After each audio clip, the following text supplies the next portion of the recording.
It's a finals rematch between the Mavericks and Celtics to culminate Rivals Week in the NBA. We'll get you ready for the pregame for the game on the pregame show next on DLLS Sports. Here we go.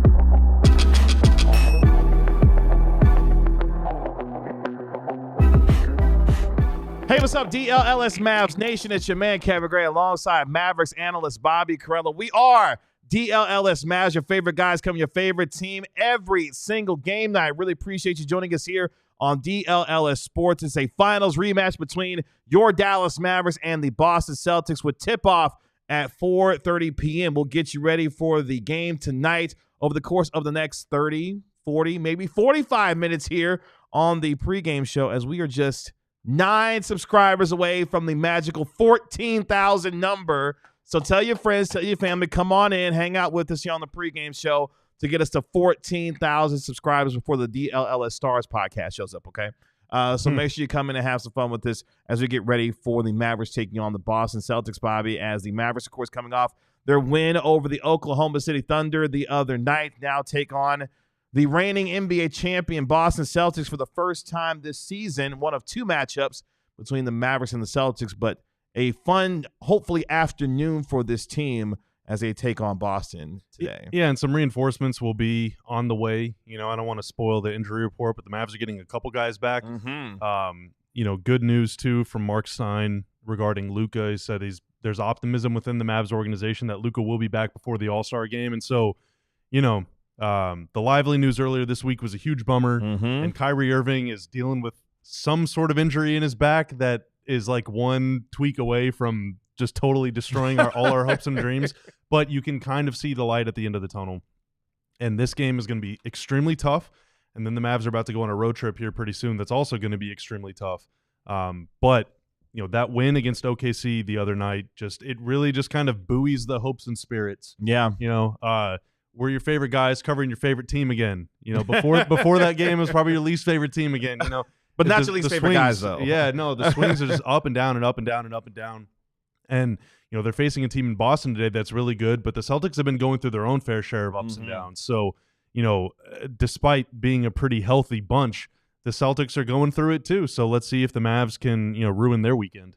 Game number 46 on the season for the Dallas Mavericks. If you're going to be watching the game, you can watch it on ABC. That'd be WFAA Channel 8 here locally, as the Mavericks at 24-21, 13-9 so far at the AAC, take on a Celtics team that's 31-14 on the year, 16-6 away from TD Garden in Boston so far this year. They're an 8.5-point favorite are the Celtics today, with the over-under at 223.5. Let's get a lot of points. It is a lot of points between these two teams. We know how much Boston likes to jack up three-pointers, which will be something that will be a theme today throughout our pregame show. Mavericks come into today's game 7th in the Western Conference, sitting a game and a half behind the Clippers for the 6th seed. 4-6 in their last 10, but of course coming off that win over the OKC Thunder on Thursday night, probably their best win of the season. Only team in the association to beat OKC 3 times so far this year. Mavericks 13-16 against teams above 500, but 6-4 so far against the Eastern Conference in 10 games against the East. The Mavericks are 23-17 so far this year when scoring at least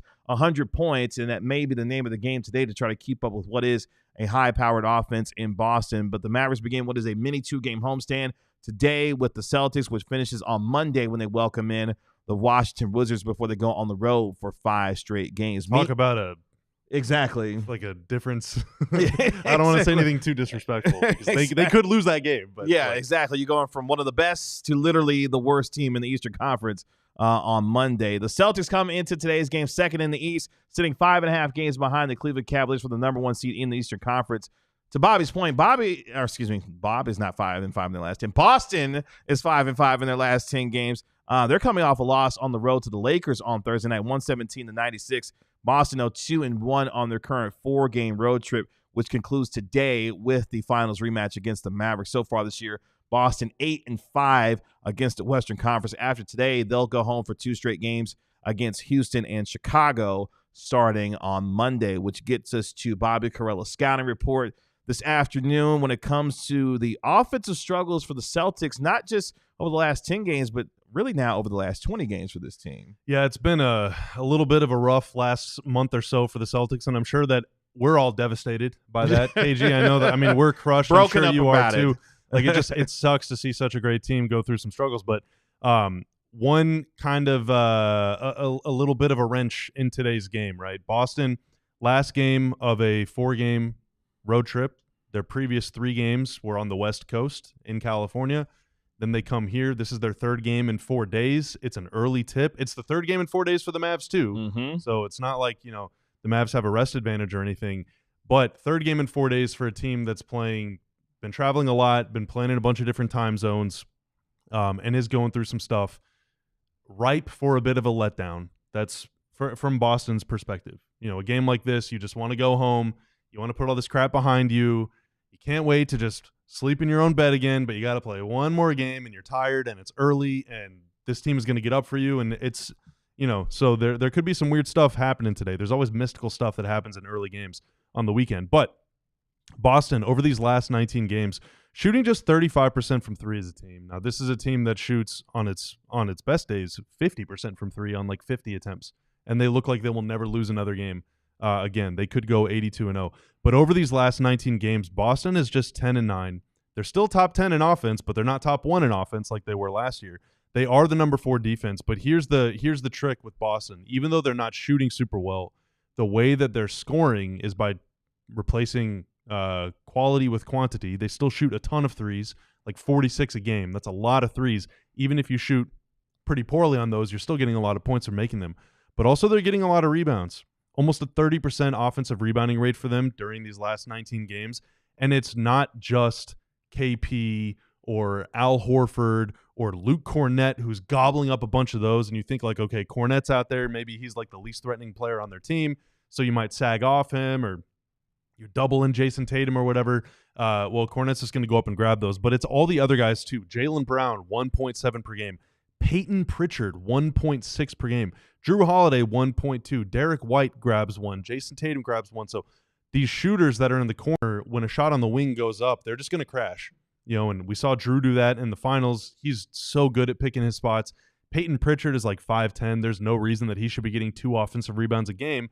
But let's say Kyrie's guarding him. Jaylen Brown's over here shooting. Kyrie's going to probably turn and look at him, and Peyton's going to sneak right behind him and go grab that thing. So Boston takes so many threes, and they have so many good shooters, and they have so much offense. You have to limit them to one shot. And we say this all the time, but the reason we keep drilling this over and over again is because the Mavs are just not a very good defensive rebounding team lately. They don't have the size advantage. They don't have the athleticism advantage over a lot of opponents right now because of all these injuries and all the fatigue and all the guys missing from the lineup and whatnot. So you really have to dig deep. You got to be crisp with your rotations, and then you have to finish the possession by getting a rebound. No ball watching, especially the guards. You might think, I can afford to do it. They're not going to crash. No, they will. Dinwiddie, Kyrie, if you're watching, Pritchard or Drew or Derek White or any of those guys going to sneak past you and get a tip in, and you can simply not afford to allow Boston any freebies. Yeah, because if you allow them second chance points, they make you pay dearly because of how well they could shoot the ball from the three-point line when they are on as a team. What could be a 2 now turns into a 3 against this particular team. So you've got to secure defensive rebounds to close out your possessions. So it gets us to our lead story for today's game. The Mavericks 1-1 in NBA quote-unquote rivals week this week after the best win of the season on Thursday. Again, don't laugh, Tanner. Don't laugh at that. Again, on Thursday against the OKC Thunder. PJ Washington, Spencer Dinwiddie playing their best games of the year. Spencer Dinwiddie had 28 points on 11 of 14 from the field in support of Kyrie Irving. It's been a month, though, since Luka Doncic suffered that left calf strain on Christmas Day. We heard from Mark Stein earlier today that there is optimism that we could see 77 prior to the All-Star break. Jason Kidd saying that there's no additional further update after he did have an MRI on that left calf strain, according to Mike Curtis, of the Dallas Morning News. So we will talk more about Luka Doncic and the update for his injury on our post-game show with our national NBA insider, Mark Stein. But the question, Bobby, can the Mavericks' next man up mentality carry them again today against the reigning champs who defeated them, of course, in 5 games in the NBA Finals last year? They're getting some reinforcements back with Jaden Hardy and Klay Thompson today. The next man up mentality is something that Jason Kidd and his team's been preaching throughout the course of time with Luka Doncic's absence. And Hardy's only going to be limited to, 15 minutes? 15 minutes. And Klay, 25, which is, for him, he plays roughly 25, 28 a game anyway. So that doesn't really feel like a restriction. But for Hardy, it does. And the reason that matters for Hardy, even though he's missing time, and I don't expect him to have a great game or anything, like he's probably going to be shaking off some rust. But the way that Boston defends is they switch. They probably aren't going to double Kyrie. They're probably not going to double anybody. So the onus is going to be whoever has the ball to beat their man. You're not going to gain an advantage by setting a screen. You're not going to gain an advantage by trying to force an unfavorable switch, because even the big guys on the Celtics, even Al Horford, can still hold up in switches. KP is so tall that even if you get past him, he can still block your shot. So it's really hard to go mismatch hunting against Boston because they have pretty much a complete team offensively and defensively. So what you need to do is create little tiny advantages and then swing it, and then create another little tiny advantage and then swing it and create another little tiny advantage, and then suddenly the defense can crack. And that's why the guys like Dinwiddie, Hardy, Quentin Grimes, it's unfortunate that Najee's not going to be available today, because those guys, as Kyrie hopefully gets past his man, can take advantage of that little tiny space created. You have to chain together 2 or 3 or 4 driving kicks in order to create a really, really good look against the Celtics team in the half court. Also, you can create good looks in the full court. Hardy's a pretty good transition player too, so hopefully he can make an impact there. But, I mean, the Mavs are going to have to run, and they're going to have to work really, really hard for their meal in this game. We see you in the chat there. I see you, Daniel. I see you, Ardell. I see y'all in there hanging out with us here on the pregame show as the Mavericks get ready to take on the Celtics. 9 away from 14K. Let's go. Oh, we're still 9 away from 14K. We need y'all to subscribe while you're Daniel in there. with the super chat. Let's get to it. The $10 super chat on the. Is this our first pregame show super chat? I think so. Shout out to you, Daniel. With the $10 super chat, I will drop $50 if the Mavs win today. Dude, I'll drop $50 if the Mavs win today.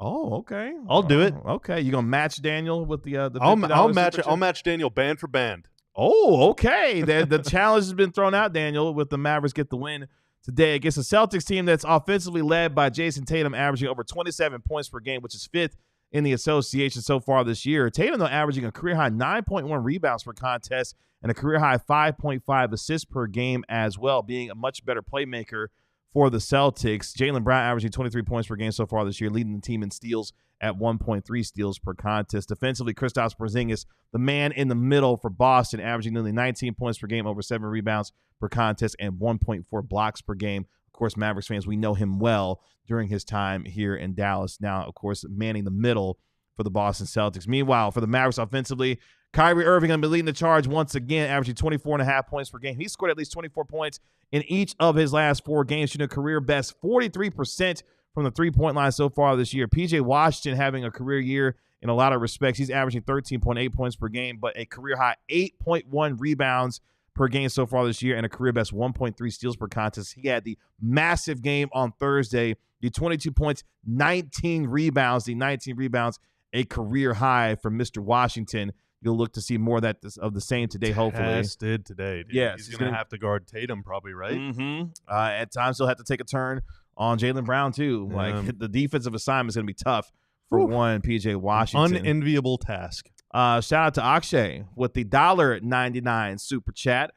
Keep up the great work and subscribe, people. Hey, thanks, Akshay. Appreciate you with the $1.99 super chat. 7 away. There were 7 away. We're gonna get to it during the pregame show. We are definitely gonna do that. Have to. No other choice. Real quick before this pregame show will last 6 hours if it needs to. No, we literally have to watch the game.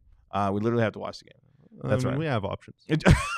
Before we get to Bobby's sleeper picks for today's game, the Mavericks and Celtics, of course, playing each other for the first time this year and the first time since the NBA Finals. Of course, Boston won that series in 5 games. They also took the season series last year, 2-0 against the Dallas Mavericks. These two teams will see each other in less than 2 weeks. In fact, for our watch party at Cosm on February the 6th, that is the next time these two teams will get together. That matchup, of course, will be in Boston. Much more on our pregame show here, including getting to 14,000 subscribers, but also we'll let you know who's in, who's out, some X factors for today's game as well. Plus, our Mavericks beat writer Tim Cato will join us live from the American Airlines Center. All that coming up next year on the DLLS Mavs pregame show. So here's my sleeper pick. I see Roblox Gamer in the chat saying maybe White doesn't play. He's listed as questionable. Derek White is available, and he is part of my sleeper pick of the game. I think Kristaps Porzingis in his first game in Dallas as a visitor since 2018 is going to make at least 2 threes. Big Dan is going to back off him a little bit, and he's going to let that thing fly. I think that PJ Washington is going to make a 3. I think the aforementioned Derek White is going to make at least 2 threes. Okay. And then we keep scrolling down here. I think Quentin Grimes is going to make at least 1 3. So this is the game. This is the game that your parents, that your grandparents, that your uncles, that Charles Barkley is telling you sucks. It's all 3-pointers for me in the Sleeper app today. And if I win, my multiplier, because the more you play, the more you win on Sleeper. If I win, will be a times 2.29 multiplier. So my $5 pick'em will pay me $11.45 in profits and extend my winning streak to 2 games. If you think you know ball, if you think you can do better than me, if you disagree, hey, download the Sleeper app. Use promo code DLLS Mavs. Play $5 to get $55 free. You can use it on any play. Does not have to be your first one. See the terms of use and all that stuff for details. But Sleeper is available in over 25 states, including Texas. Perfectly legal to play, perfectly legal to win and take over the world. Win streaks on the line for both the Mavericks and Bobby Karalla. Let's see if both of them can get a win today. Trying to build a dynasty here, KG. This afternoon, I hear you. Before we get to our guy, Tim Cato, 5 away from the AAC, 5 away from 14,000 subscribers. Let's get to the injury report going into this afternoon's game. As Bobby mentioned, for the Celtics, Derek White is available. He's been dealing with some left knee soreness. For the Mavericks, Luka Doncic, of course, remains out with the left calf strain. Hopefully, 77s get a little bit closer to his return. Now, Derek Lively, the second, out with the right ankle stress fracture. Dante Exum remains out with the right wrist injury. Jason Kidd saying prior to the game that, unfortunately, Exum is not close yet to a return for the Dallas Mavericks. Jaden Hardy, though, is available. He's been dealing with the right ankle sprain. He's going to be on a 15-minute restriction today. Dwight Powell's out with the right hip strain. Najee Marshall continuing to deal with illness. He'll be out as well. Klay Thompson, though, makes his return. He had been dealing with a left ankle sprain. He will be restricted to about 25 minutes for today's game against the Boston Celtics. With that, we welcome in our Mavericks beat writer live from the American Airlines Center. You can find him at Tim_Cato. He is, of course, Tim Cato. Tim, what's going on? Nothing much. How are you guys? Doing well. The Mavericks getting some reinforcements today in terms of Klay Thompson and Jaden Hardy. 4 away. And we are 4 subscribers away from reaching 14,000 subscribers here on DLLS Sports. As we get ready to cross that mark, what else can you tell us about what Jason Kidd had to say from today's pregame press conference? Well, I was going to mention the minute restriction. Sounds like you guys got that covered. It's, he was asked about Luka. No answer there. So something that have flown under my radar is that Dallas is when it comes to allowing 3-pointers, Dallas only allows the third most or the third fewest threes in the NBA. That had flown under my radar a little bit. I didn't realize how much they're really restricting the 3-point arc. But Jason Kidd said in the pregame presser that this is a team that's going to get up their threes. You know, he was talked about it. He knew the exact number. He said 49.2. You know, when a coach knows a number like that, you know that is something that is very much on his mind going into this game. And so, yeah, he said Boston's a team that's going to get them up. This is not defensively. This is not something. There's not anything Dallas can do to prevent this team. If it wants to take 43s, it will take 43s. That is what happens when you are the best and most prolific 3-point shooting team in the NBA. So yeah, that's really, the question is that if those shots go one way, for Dallas, and look, you still got to defend them. You still can't give them, you got to limit wide open ones as much as possible. Ones that, the first ones they're hunting, you want to get them to their, third, fourth, fifth three. That's a better situation to be in. That said, there are going to be a bunch of shots taken, and I think a lot of it is going to come down to that and how much Dallas can match them. It's tough though because, okay, let's say Tatum gets a switch and drives, and you send help, so he kicks it out to Drew in the corner. Well, now you're selling out to stop the Drew three, so he's going to pump fake and drive and then swing it up top to Jaylen Brown. Well, now you got to get your butt out there. Now Jaylen Brown pump fakes and then gets it. Now you're in the blender, and like every single one of these guys can shoot. So I think that there's got to be some sort of list of guys where who are you willing to live with to take. Yeah, some I mean of those they're all 40% 3-point That's shooters. true. Every one is a loss. Like but you just have to say, hey, don't bite on a single Drew pump fake. Or don't bite, let Jaylen Brown shoot, whatever. Like, all of these guys can make shots, so there's no right answer. But there has to be some level at which they're like, all right, we're just not going to let them drive and kick 1,000 times. We have to let them take this shot. Or, Tim, maybe it's like a spot on the floor. Hey, just let them take the wing threes. Don't let them take the corner threes or whatever. Yeah, it could be something like that. You could go into this game and just say, the Dallas is going to let Kristaps take threes because – historically on this floor, he doesn't shoot as well as he has in Boston. Oh, it's making me sad. Tim's bringing the funny. We love Kristaps. I miss those days. I loved having KP on the Mavs. I'm not gonna lie. Every day was an adventure. He's At a really the apex of the Luka KP combination, that tandem cooked. Like the Celtics could not imagine playing basketball the way the 2019-20 Mavs did. Woo! There's a specific game. I think it was against New Orleans. I think both of them went off for over 40 that night. Yeah, and then COVID happened. And then exactly. Yeah. That's right. Yeah. To flip it around, one thing that I've noted is so Dallas draws the fourth most fouls in the league, or shoots the fourth most free throws. The Celtics allow the second fewest number of free throws. So there's another thing that one side does very well, the other side does very well. Kind of a matchup of a top 5 offense or top 5 offensive trait versus a top 5 defensive trait. That's going to be an interesting one. And that's going to be a lot tougher for Dallas because Luka obviously is not there. And Daniel Gafford, we'll see how many minutes he gets overall, not through injury, not because minutes restrictions, but just because this is a bad matchup for him. We know that this is going to be a really tough matchup for him. Just like it was, I would be surprised if it wasn't something like 20-22 minutes. Very similar to Oklahoma City, but in those 20-22 minutes, Dallas has to both really seek him out as an offensive threat. Whatever he is going to give up, he's going to give up some threes on the other end. So Dallas really needs to make sure that he's able to be big and strong and score for them inside. And that's kind of what he did against Oklahoma City, where it was, he was 5 of 6, and he was just a focal point of the offense whenever he was on the court, understanding that Maxey was going to be the better option for a lot of that game. It's going to be something similar.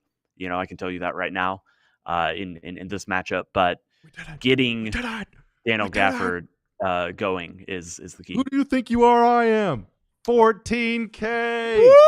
Let's go. We keep the streak alive on DLLS Mavs. It's 5 straight milestones for the DLS Mavs crew. We were live for 10K, 11K, 12K, 13K, and now live for 14,000 subscribers here on DLLS Sports. Thank you all. Big thank you. You should check again. Hell yeah. Go ahead, Tim. Is it still at 14,000? Well, it was at 14,001. So did you just unsubscribe? He did, but doesn't No, matter. I wouldn't do something like that. All right. Okay, John. All right. Real GM quick. Ben, go ahead and finish the paperwork regarding Tim that we discussed the other day. Okay, there it is. I had just never subscribed at all, so I just subscribed. There's a Okay. +1. By the way, we can't do that unbelievable. because folks like Tim's deadpan humor. From Ardell, deadpan Cato is the best Cato. From Luke. Yeah, well, that's just like your opinion, man. From Luke, Cato bringing the thunder on the pregame show so far there. So there you go. Yeah, I'm going to bring the Dort to you the next time I see you. Hey, Tim. yo, by the way, he's out for today's game because of a knee injury. Dort? Yeah. Ah, must be nice. And a lot of people suspect that he hurt his knee when he, Oh, wow. open hand slapped, Daniel Gafford in the Tim, area. You were talking about getting Gafford involved in the offense, and I like that too, especially because the Celtics switch so much. But Drew Holiday and Derek White, like pound for pound, probably have maybe the strongest hands in the league. It is really, really tough to beat those guys. Like if you bring it down low, they're coming away with it.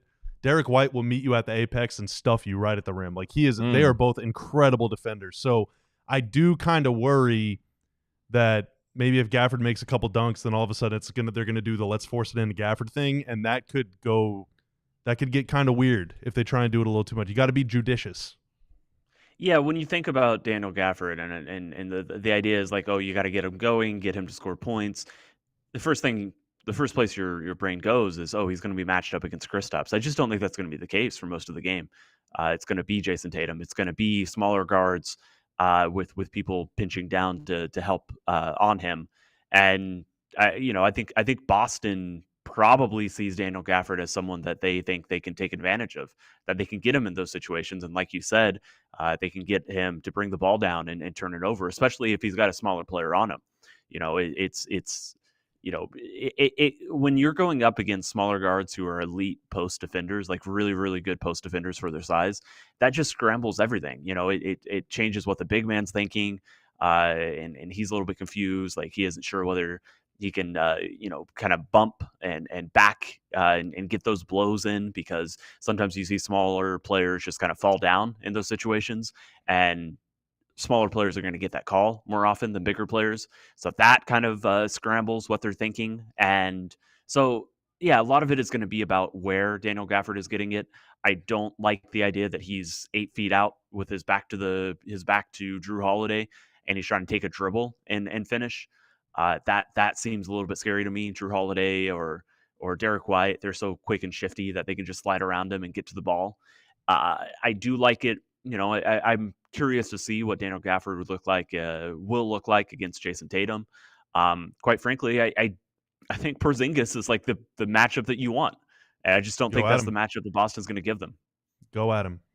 That gets us to our Mavericks player spotlight on this afternoon, and we focus in on Olivier Maxence Prosper, who had 14 points in the win in 28 minutes, went to the free throw line 9 times against the Oklahoma City Thunder, led a bench unit that scored he scored 28 points. He had 14 of those 28 in the win over the Oklahoma City Thunder. We highlight Max Prosper not only for the great game that he played, but again, getting contributions from everyone. And you're going to need much of the same again today against a very talented and very deep Boston Celtics team. The bench unit going to have to show up big, even in the return of Klay Thompson. This collective unit is going to have to play well in order to take out the Celtics team today. Yeah, and especially Omax, or if Kessler Edwards gets there, then Kessler Edwards or Maxey or whoever the presumed weak link is offensively, especially from beyond the arc. Boston is really good at kind of sitting back in the shell. They'll switch, and then they'll just help a lot. So, like, if you get past that man, you got nowhere to go in the lane. You have to kick it out to the guy that they're leaving open, and that is going to be Omax probably every single time down the floor. So Omax is going to have to take and make a 3 or 2 in order to open things up for everybody else. Kind of the way that they did with Derek Jones in the finals. Yeah, it's going to be a lot like that, and it's going to be on those guys to make some shots, because it's not like Dallas can just keep shuffling the deck chairs. It's not like they have infinite number of players that they can trot out there to see who is going to be making shots tonight. Even with a couple players back, it's still pretty limited. And so the key is that, players like, I think we're going to see a lot of minutes for players like Quentin Grimes. No matter how he's playing, the key is to get your versatile players in the lineup, players that can't be helped off as easily. And, I think Boston understands they're not going to help off Quentin Grimes. They're not going to help off Klay Thompson in the 25 minutes that he's able to be out there. They're not going to help off Jaden Hardy, but obviously that poses problems on the other end in terms of what Boston is going to attack. But they will help off Kessler Edwards, and they will help off Omax, and they will help off Maxey, even though Maxey is going to have to play a lot of minutes in this game. So really you're looking at Omax and you're looking at Kessler Edwards. Have we seen what the starting lineup is? Is it back to normal as you can be? Kyrie, Klay, PJ Gafford, and Dinwiddie as the 5th starter. Yeah. So. But, I think I would be surprised if Kessler Edwards doesn't get, 3 or 4 minutes late in the first quarter or early in the second. But if he's not making threes, that's probably all you're going to see from him tonight, because you cannot be out there playing against this defense if you're not making threes. It makes it too easy for them. And Dallas has to be very, very selective about which players they're going to play who are hesitant or ineffective 3-point shooters. And tonight it's mostly going to be Maxey, because that is just that's just the player who makes more sense than Daniel Gafford out there, or will for a decent, a larger share of the minutes, of course. Let's run through some X factors real quick before we get to today's game. Number one, got to limit the Celtics' three-point opportunities, the clean looks that they get from the three-point line. They're going to take their fair share of three-pointers. They lead the NBA in terms of the most threes taken per game and the most made threes per game at nearly 18. Limit the clean looks from the three-point line that Boston can get, and maybe you give yourself an opportunity to win today's game. Also, if you're the Mavericks, for me, you got to be disruptive on the defensive end. Boston is the best in the NBA, committing the fewest turnovers per contest. They commit less than 12 turnovers per game. Get some active hands. Be crisp on rotations, as Bobby had mentioned a little bit earlier. Try to communicate and try to cause some disruption against this terrific offense against Boston. And finally, gentlemen, I think you'll agree with this one. Keep the crowd in the game. This is an NBA Finals rematch. Give this crowd something to hang on to. Keep it close going into the fourth quarter, and let's see where this game potentially goes. So I would say keep the crowd in the game today, and if you do so, keeping it close going in the fourth quarter, you just never know what might happen in a game like this. Daytime crowds can be kind of weird. No one's had the chance to, imbibe a little bit before the game, so it's all going to be natural energy. There's going to be a lot of families there, a lot of kids. Not with that attitude. What's going on? They haven't had a chance. You what? Not with that attitude, they haven't had a chance. Who's to say they want I guess all don't that underestimate socialites. some mimosas. Right. But you got to bring the juice in the start, man. Yep. Fans want to give some. They want to cheer. Don't fall down 14-2. Like, let's go. Yeah, let's go. Bring the juice. Give them something to bring the juice. They'll drink the juice, and then they'll give you more juice. Yeah, that's a great way to put it. Tim, as always, we appreciate you, man. We'll talk to you post game on the DLLS Mavs post game show, and I look forward to our conversation then, my man. Thank you. See ya.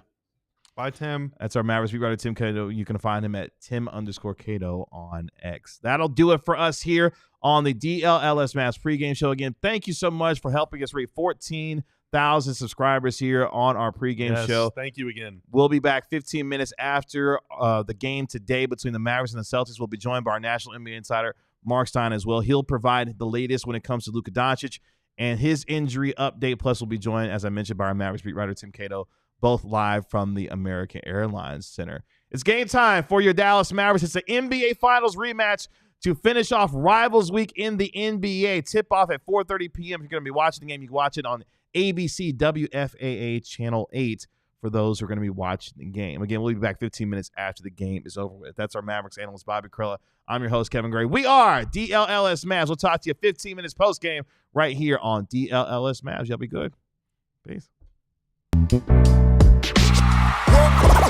all silly like the mayor.